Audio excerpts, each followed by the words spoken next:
Hello, I want to welcome you back to George Music for All Four Seasons. And we have an interview with Mr. Joe Long, who was a bass player of Frankie Valli and the Four Seasons for 10 plus years. This is his birthday month, September 5th. Mr. Long did pass away a few years back. I have a video on that. But enjoy the interview. It was taken from a radio show that aired, I believe, in late 86 or early 87, titled 25 Years of the Four Seasons. Program itself is about an hour and 45 minutes, but what I did here was I extracted the Joe Long part so you can hear that. But if anybody is interested in listening to the whole show, and it's a very, very good show, very detailed, with some great information on Valli, the Four Seasons, Bob Gaudio, Bob Crew, Joe Long. Let me know. I'd be more than happy to post it. But for now, enjoy the Joe Long interview. Take care. Questions, comments, please. And a thumbs up. Thumbs up is nice. Okay? Take care. Enjoy. Bye, bye, baby, goodbye. Four Seasons, and a very, very special guest with us right now. We know that the Four Seasons are a so-called, in quotes, New Jersey group. Well, we know that. And specifically Elizabeth, New Jersey, and many other points in New Jersey. We'll talk about that a little bit later on. But Joe has a very special guest, and he'll talk to Joe Long. All right, thank you, David. Joe Long is here, and Joe is an Elizabethan, right, Joe? What does an Elizabethan mean? Elizabethan means you're from Old England, I believe. Anyway, Joe Long is here, and Joe joined the Seasons. Well, you tell everyone, Joey. I joined in late '64 and actually became a performing member in '65, Joe. Mm-hmm. And you did all the tours, I imagine, right? Oh, God, yeah. In fact, from '65 right on through '69, I guess we played every college, every university, every concert hall in the country, and many of them throughout. Mm-hmm. Now, Joe, how did you, get to sing with the Four Seasons? Was there any audition involved, or did one person recommend you? How did that work? Yeah, as a matter of fact, a local guy recommended me. Nick Massey was the original bass singer with the group, yep. And he left kind of abruptly in 1964, and they were being booked on some local jobs, some local New Jersey jobs by a local booking agent, Frankie Fame. He had booked me when I was knocking around with rock and roll bands back in the late 50s, and when it became known to Frankie that the Seasons were looking for a bass singer and a bass player, he put my name up in front of them, and I met with Tom DeVito, who was the group's guitarist. Mm-hmm. Tom and I chatted, and he then introduced me to Frankie and Bob Gaudio, and they accepted me on the group. So then you had to take over the chores of "He Said" and all that, right? That's it. I had to develop a perennial cold in order to make the parts. Good. David, you want to ask Joey anything? Well, I'd just like to know that you worked with Bob Gaudio, and obviously in DJ circles, when we talk about the Four Seasons, when we talk about great rock and roll music from the past, he's considered to be one of the geniuses, along with everyone in the group. But is it true that Bob Gaudio was the person who actually created and did most of the legwork and involved with a lot of the hits? Yeah, he was the creative talent on the group, Dave. He and Bob Crew, mm-hmm. who was our producer at the time, and I would say for the first 4 or 5 years of the group's existence, everything we recorded was written by Bob Gaudio and Bob Crew. And so, obviously, he was a main wheel in our success. Any one of the hit songs not written by the two? Yeah. I mean, I know that there was the Four Seasons had at least 2 or 3 hit songs that were done by other people. I know that. Yeah. Any original Four Seasons song that was not written by Bob Gaudio or Bob Crew?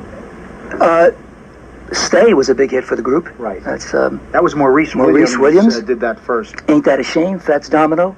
That's right. I've got you under my skin. I was going to say, Joe, that's my very, very favorite Four Seasons song, and of course that was Cole Porter. Cole Porter, that's right. You saved us the time of asking you that question. You mean I can go home now, right? Yeah, right.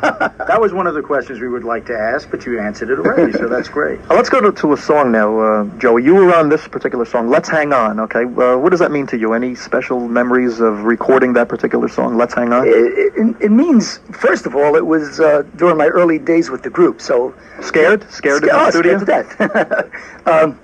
I had some limited studio experience before the seasons, so it was a whole new thing for me. But I think the main thought that comes to mind is that particular song marked a change in style for the group. It was from the very kind of slow rock and roll backbeat kind of music to almost a martial. It was almost like a march band, or march beat. And that song was the first of a series of three that were, to me, a whole new change for the group. Okay, so let's hear it. 1965, Joe Long and, of course, the Four Seasons. Let's hang on.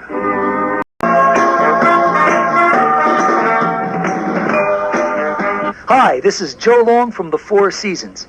And don't go away, because I'll be putting in my 2 cents worth, too.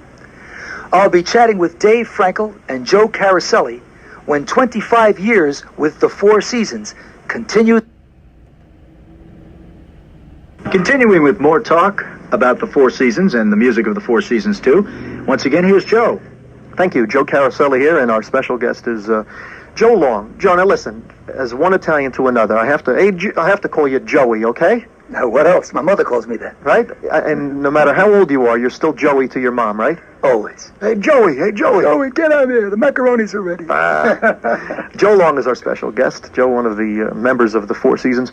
And, Joe, tell us about this next thing. Joe brought along a very rare recording of Cousin Brucey. Okay, Cousin Brucey. Tell us about this promo, I guess you'd call it. Yeah, well, Bruce has always been a longtime friend of the group, and back in the mid-'60s, Brucey was still doing his show over on, I guess it was ABC. That's right. That's a long time ago. And he asked the group if we would do a promo for him, and of course we agreed. Not only was he our friend, but hey, we're looking for the publicity too. But I think it's something that's very identifiable as a Four Seasons sound, and Bruce still plays it today, as a matter of fact. He plays it on the Saturday night show on 101 FM. He sure does. And it is very nostalgic. It works. Still works. Sure does. Any recollections as far as the studio time, the recording on this? Joe, my mind gets so fogged up on studios. I can't remember half of the studios recorded. And I remember doing the date. I vaguely remember being in the studio. I know Brucey loved it, and that's about all that really mattered. On talking about really radio themes or radio promos, growing up, I was listening to a station up in Buffalo, which is still on. It's still a very good station. I don't know if they're still playing music or not. But and Joey Reynolds was a disc jockey up in Buffalo, and he, of course, was on one of the stations here in New York just about maybe 6 months ago. And one of my early recollections of a very good disc jockey doing the things that a DJ should do for the teenage audience at that time, and I heard the Four Seasons sing his theme. Right. We recorded just about the same time, and Joey's another old friend of ours. Right. And in fact, you mentioned Buffalo. Buffalo was a lot of happy memories of Buffalo. That was a good town for us, Dave.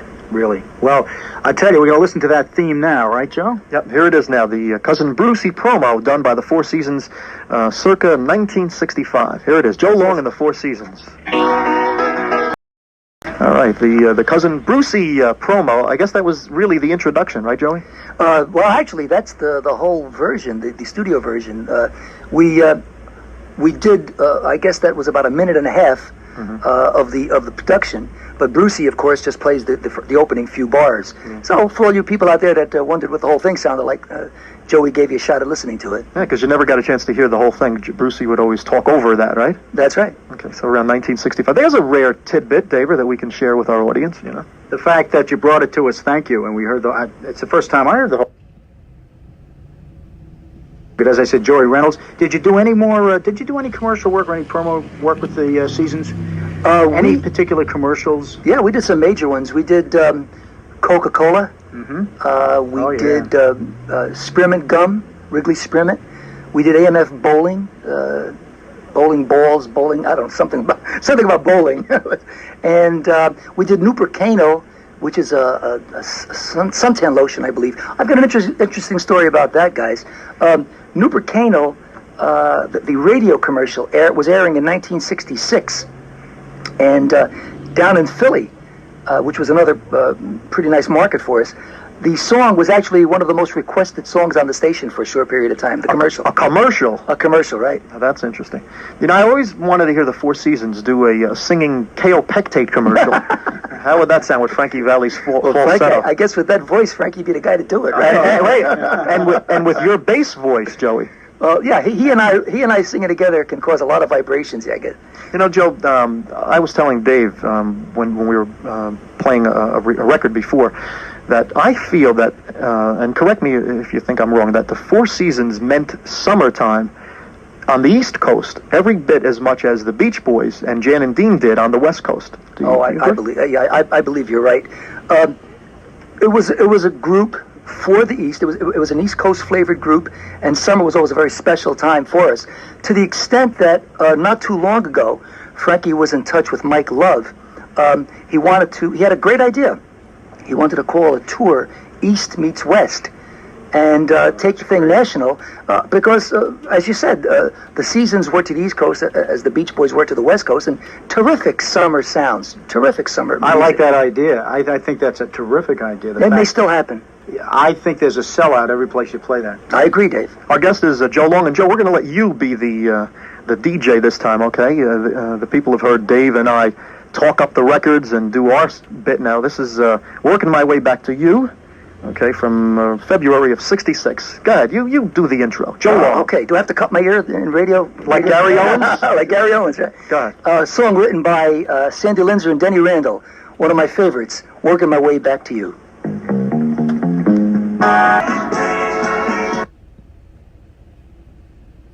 25 years of the Four Seasons. Once again, Joe Caroselli and our special guest. Thank you, Dave. Joey Long. Joe, before you were talking about those commercials, the suntan lotion commercial, nostalgic, huh? Oh, yeah. We did a commercial back in '66 for Nupercanal suntan lotion. And it was a national commercial, radio commercial. And a very interesting thing about it, Joe, is the fact that down in Philly, the song, the commercial, was actually one of the most requested songs for a particular period of time, one of the most requested on the station. And I guess it's because it was very summery and it sounded very much like the Four Seasons. Okay, let's listen to it then and see if this brings back some memories.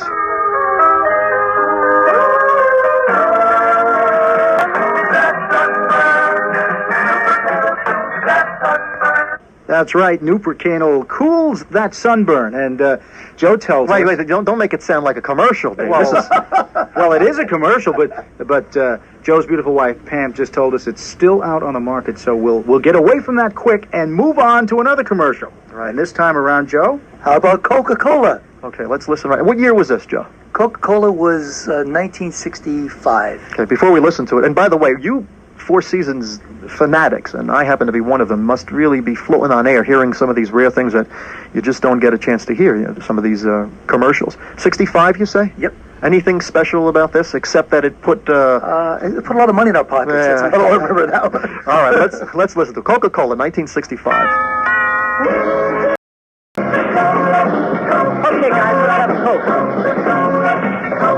From the rare archives of our special guest, Joe Long, one of the members of the Four Seasons, a Coca-Cola commercial. And by the way, Joe, Dave and I are not dummies, The reason we're doing this is we're expecting a case of Nupercanal on our front porch and about 2 cases of Coca-Cola. And I get 50% of all that you get, guys. All right. and knowing Joe, he's going to drink the Nupercanal and rub the Coke on his body. All right. Anyway, by the way, folks, in case it sounds a little bit scratchy to your ears, okay, there's a great reason why, okay? It is scratchy. These are rare cuts, okay? So we're listening really for the historical point, not for the great quality.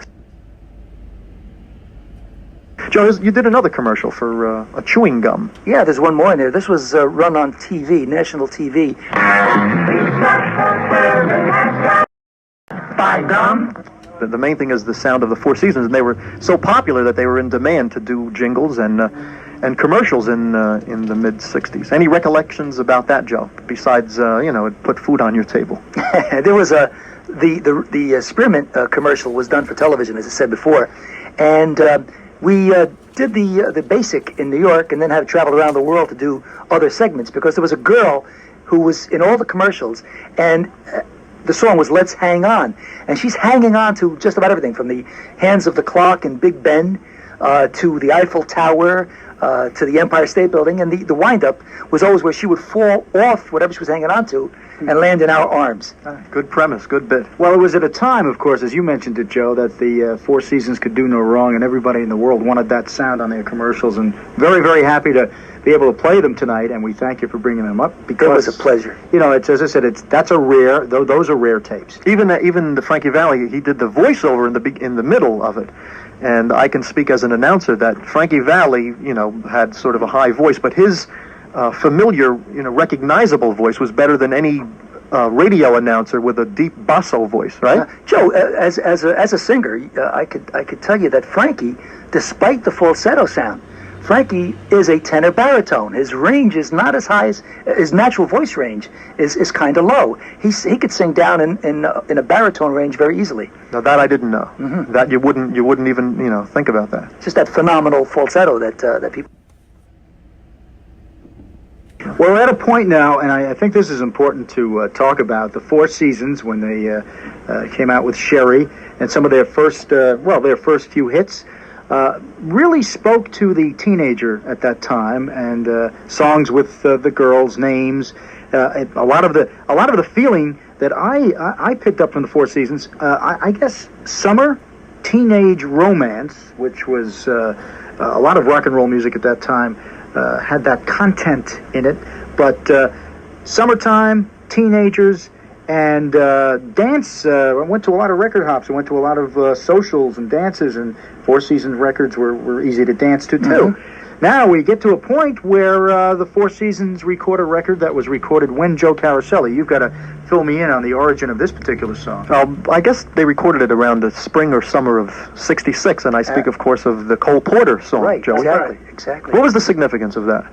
Well, Dave's preface was a great one. We were acknowledged to be a group that appealed to teenagers, and there's nothing wrong with that. A lot of people make a great living and have great careers on playing teenage music. It's fantastic, but we wanted something else along with the teenage aspect. And people, though, adults, quote unquote, would not accept the fact that the Four Seasons could sing until we recorded a Cole Porter song, "I've Got You Under My Skin," which incidentally is my favorite Four Seasons record. And when that song came out, the adults said, "Wow, I recognize that song. Oh, that was around when I was a kid." And of course, Sinatra recorded it. It opened up new doors for us, and as a result, we were able to break into the nightclub circuit, and we played places such as the Empire Room at the Waldorf Astoria, the Coconut Grove out in California, and some of the really posh dinner clubs in the country. Okay, an analogy you can make, Bobby Darin, when he had Splish Splash and all of a sudden Mac the Knife, and he started to sing a lot of the Las Vegas showbiz songs. Well, the same can be said for the Four Seasons. This was a classic, an old song done Frankie Valli style.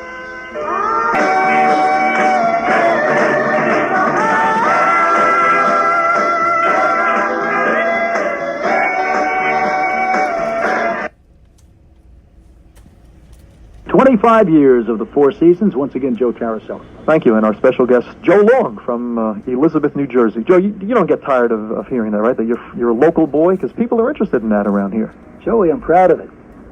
That's great. Mary Ann, the song Mary Ann. Any special recollections? Anything you want to tell us? Yeah, I guess the very most special thing that I remember about Mary Ann is the fact that for the second time in the group's history, and we were the only group to do this, as a matter of fact, for the second time in our history, we had 3 records in the top 40, national top 40 charts, under 3 different names. Yes.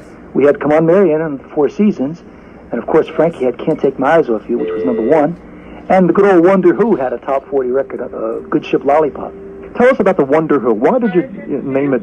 I mean, everyone knew that, hey, the Wonder Who, those are the Four Seasons. Who are you kidding, Why the name the Wonder Who, Joey?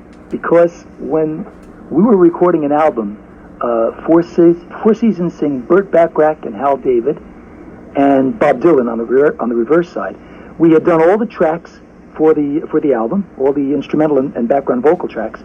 When it came time for Frankie to sing the lead on Don't Think Twice, the very famous Bob Dylan composition, we found out that we had recorded it in the wrong key. It was a bad key for Frankie.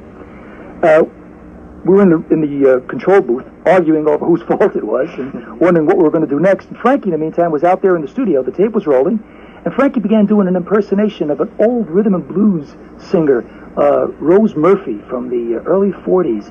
Frankie could do a great impersonation of her, and she had that high, thin voice, and she used words like chi-chi and so forth and so on. And Bob Crew, our producer, said, listen to that, it's fantastic. Let's record it.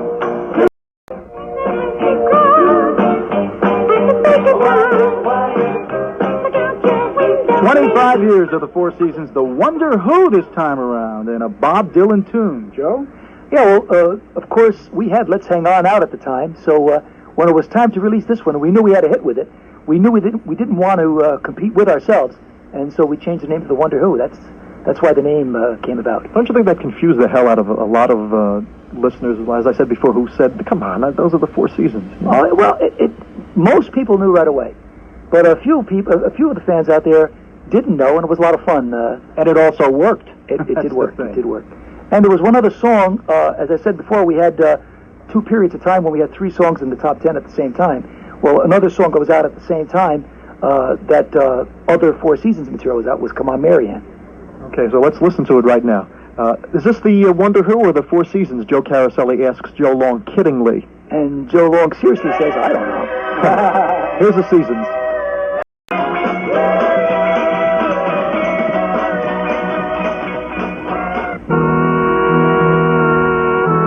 Thank you. In 1967, I had a very wonderful thing happen to me. For a long time, I'd always wanted to record as a solo artist.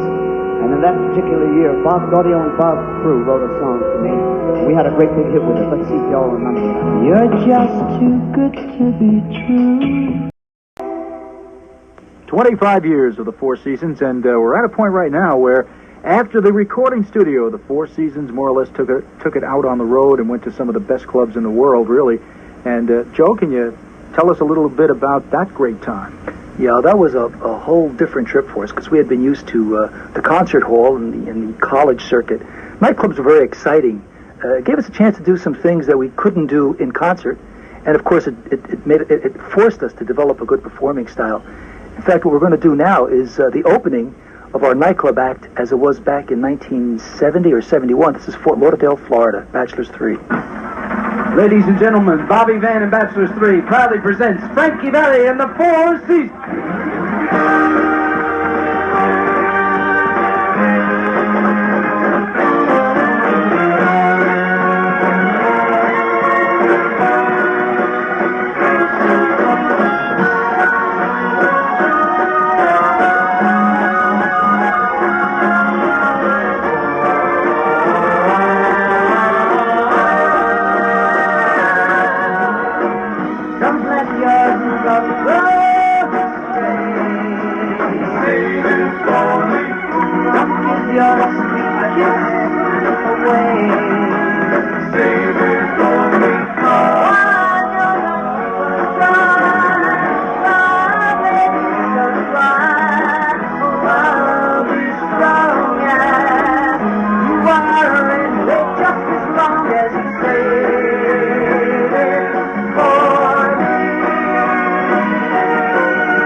Oh, that's great.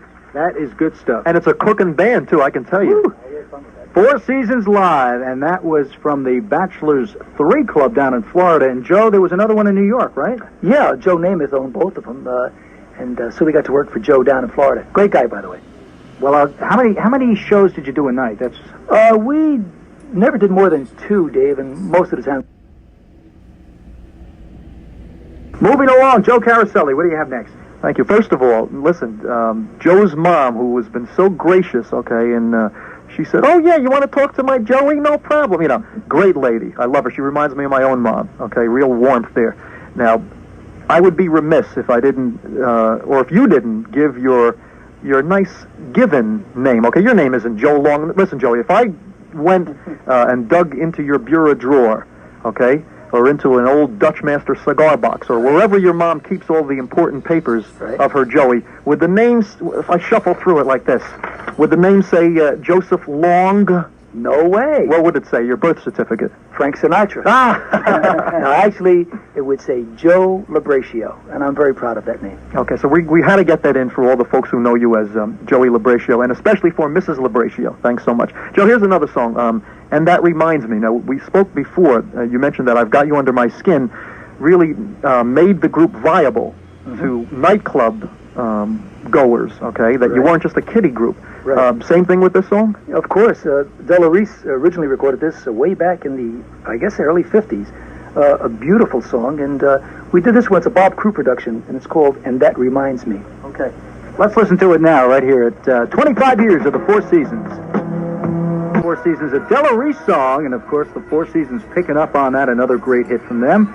And by the way, David, yes. Joey mentioned while we were listening to that song, he said, you notice the way the group has changed, their suit of clothing, so to speak, you know, the sound got more sophisticated, right, Joe? Yeah, we feel it did.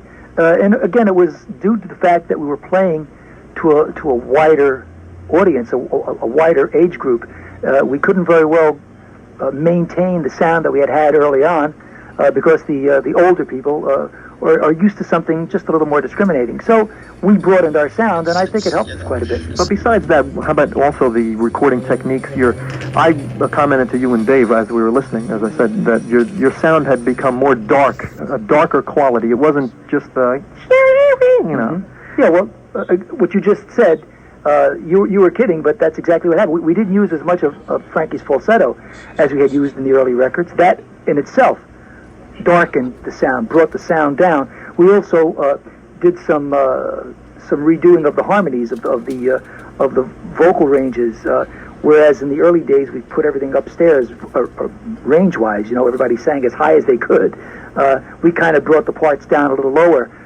We sounded more masculine, and that, of course, also added to the thickening of the sound. Also, recording techniques have changed, I guess, the late 60s as opposed to when you guys first started, too. Tremendously. Right? When I first went with the group, and, you know, they were recording a few years before I went with them, so they even had, you know, their early recording experience was more antiquated than even mine was, but I remember recording on 3-track equipment. Unheard of by today's standards. Unheard of, because when I left the group, we were already recorded on as many as 30 tracks. So, you know, in fact, our live shows used to consist of sometimes 1 or 2 microphones. When I left, not only did we each have our own microphone, but each instrument was mic'd, and you're a drummer, Joe. You can appreciate the fact that we had 6 or 8 mics on the drums alone. Mm-hmm. So, you know, the whole concept of sound has changed so radically over the past 20 years. Right. David? Okay, as we recap, 25 years of the Four Seasons, and there's never enough time. I'd like to just wind up, Joe, and talk about where the Four Seasons are today, and I'm going to let Joe Caroselli talk to you about it, because he knows some of these guys. All right. We mentioned Bob Gaudio and Bob Crew, right? The writers and who? Now, the producer was Crew, right? Bob Crew. Well, Bob Crew was the original producer of the group, but as time went by, Bob Gaudio and Bob Crew co-produced, and then ultimately Bob Gaudio became the sole producer of the group. Bob is still very viable as a writer-producer. He's living in L.A. He's had some movie scores. In fact, he recently had Howard the Duck. He did the sound, did the music on that particular film. He still produces Frankie. Frankie is still out there singing. He still has a group called the Four Seasons. Of course, none of the old gang is there any longer, but Frankie has a bunch of great guys, great singers, great musicians, does a great show. Tommy DeVito was the guitar player. He's living in Las Vegas, has a production company, produces country and western singers. I'm more or less retired out of music. I moved down the shore. I live there with my wife, Pam, my son, Joey. I dabble in computers, and I occasionally play a gig.